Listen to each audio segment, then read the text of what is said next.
बिहार के नमावा खराब हो गइल, 2 लाख में IPS बन गइल हो। बिहार के नमावा खराब हो गइल, 2 लाख में IPS बन गइल। बढ़ल बा करप्शन घूस खइले सरकार बा। यात्रीगण ध्यान दे, कृपया कंपटीशन नहीं निकाले, केवल 2 साल के लिए बाहर जाए और 2 लाख रुपया लेकर आए और नौकरी पाए। Thank you. और कोई सन कमीशन अब की खइलाए नीतीश चाचा, 2 लाख में कोई देला सोट। अहो चाचा लेते देते कोई देला भोट। और कथी रे पैसा 2 लाख में कोई देला सोट। नीतीश चाचा कोई देला।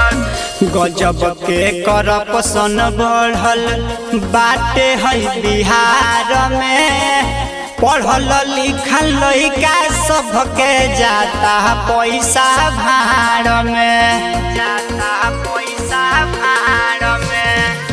गजब के करप्शन बढ़ल जाता है बिहार में। 10 फेल लइका बनल IPS बिहार में। नहायका कानून भैया आइल बा बिहार में। यात्रीगण ध्यान दे, हमारे चांदनी चौक के पास यहाँ कलेक्टर बोर हो रहा है वायरल होके। कृपया ध्यान दें, ऐसा लड़का को लाख भगाए। धन्यवाद। और कोई सन कमीशन अब की खइलाए नीतीश चाचा, 2 लाख में कोई देला सोट। अहो चाचा लेते देते कोई देला भोट। और कथी रे पैसा 2 लाख में कोई देला सोट। नीतीश चाचा कौन रे दरजिया सरावा कहिले बासिलाई, 2 लाख लेके दिहला सब रहती बनाई। पैसे रे, अरे धर धर धर।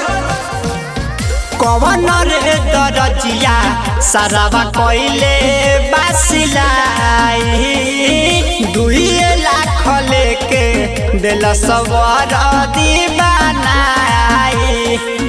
कहेला यदि तवा कलुआ आके पार 4 में।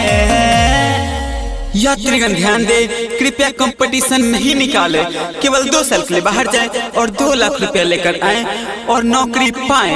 Thank you. और कोई सन कमीशन अब की खइलाए नीतीश चाचा, 2 लाख में कोई देला सोट। अहो चाचा लेते देते कोई दे